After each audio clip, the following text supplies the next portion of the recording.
93 tahun Sumpah Pemuda. Sejauh mana peran dan suara anak muda? Tentu ada anak muda dalam lingkaran elit. Tapi rasa-rasanya peran mereka masih minor dan tidak menentukan.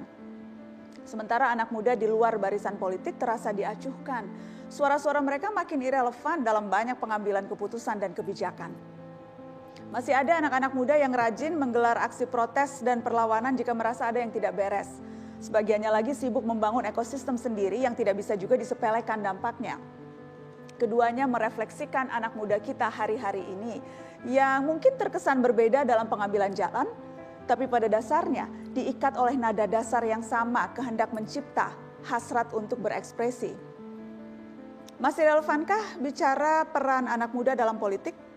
Dengan cara apa anak muda berkontribusi di tengah atmosfer politik yang begini-begini saja?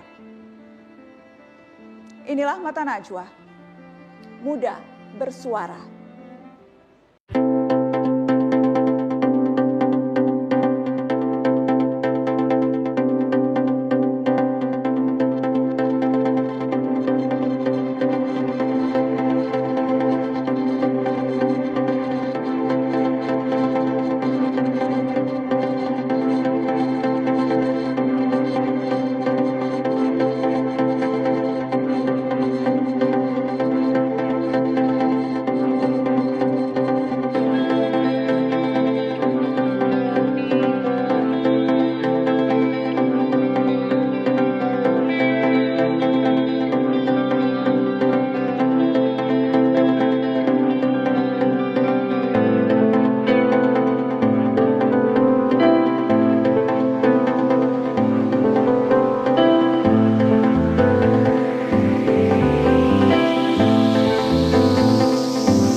28 Oktober 1928, anak muda Indonesia dari beragam latar belakang mengikrarkan persatuan untuk membangun sebuah bangsa.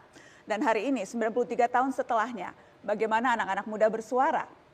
Sudah hadir di studio Mata Najwa anak muda dari ragam latar belakang. Saya perkenalkan ada Valdo Maldini, politikus PSI yang saat ini duduk di lingkaran istana sebagai staf khusus Mensesnek. Selamat malam Valdo.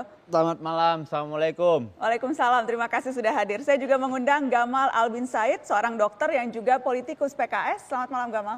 Malam Mbak Nana, sehat selalu. Assalamualaikum kawan-kawan. Alhamdulillah, terima kasih. Ada Lola Esther, aktivis muda pegiat anti korupsi dari ICW. Selamat malam Lola. Malam teman-teman. Terima kasih sudah hadir dan saya juga mengundang teman saya Cinta Laura, pekerja seni yang juga giat menyuarakan isu-isu sosial dan perempuan. Cinta, apa kabar? Baik, selamat malam. Terima kasih sudah hadir di Mata Najwa. Terima kasih sudah mengundang saya. Ada juga di studio Mata Najwa teman-teman yang hadir mewakili sejumlah komunitas. Ada komunitas Sabang Merauke. Selamat malam teman-teman dari Sabang Merauke. Ada komunitas narasi dan juga ada teman-teman fanbase BTS atau ARMY, tepatnya dari Senyum ARMY. Selamat malam, terima kasih sudah hadir semua teman-teman di Mata Najwa malam ini. Kita bicara muda bersuara. Saya ingin memulai dari yang di samping kiri dan kanan saya. Muda bersuara, anak muda bersuara, masihkah berani bersuara dan apakah suaranya didengarkan, merasa diperhatikan, apakah menentukan? Saya kelola dulu.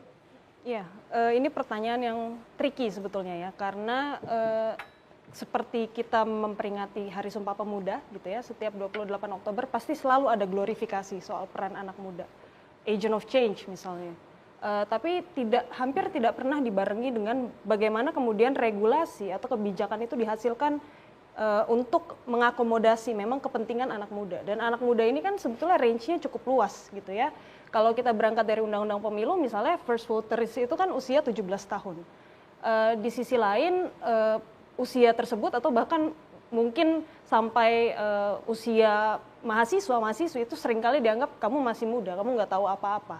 Gitu ya. Jadi selalu ada dualisme, paradoks gitu ya soal bagaimana publik atau bahkan lingkungan kita mempersepsikan atau mengharapkan seorang anak muda bertindak, tapi di sisi lain juga aksesnya seringkali dibatasi. Dan ketika bersuara dianggap anak muda tahu apa?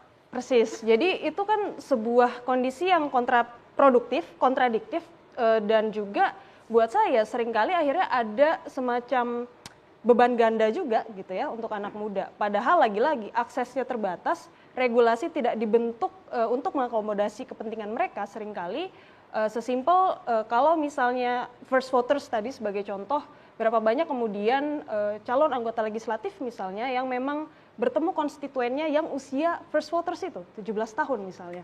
Kemudian mengakomodasi betul-betul apa kepentingan mereka.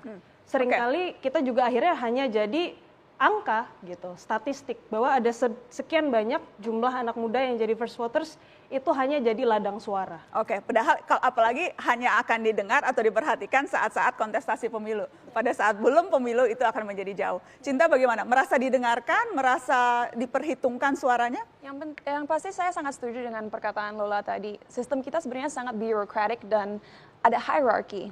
Dalam satu sisi kita diglorifikasi karena masih muda dan dijuluki punya kekuatan untuk merubah situasi yang ada sekarang. Dan tapi di sisi lain ya kita tidak didengarkan. Tapi aku percaya sebagai generasi muda kita harus konsisten dengan pesan-pesan kita. Jangan takut untuk bersuara dan mungkin itu kedengaran klise. Tapi kalau kita tidak bersuara, kita akan terus menormalisasikan hal-hal yang tidak benar dan tidak adil. Dan oleh karena itu, walaupun banyak sekali faktor-faktor yang mungkin akan membungkam kita dan membuat kita diam, aku rasa kalau kita percaya dengan apa yang kita bilang dan punya fakta-fakta yang kuat untuk membackup apa yang kita katakan, jangan takut untuk bersuara. Karena kalau kita konsisten, lama-lama akan didengar. Dan kalau kita mau bekerja sama, aku yakin perubahan bisa terjadi.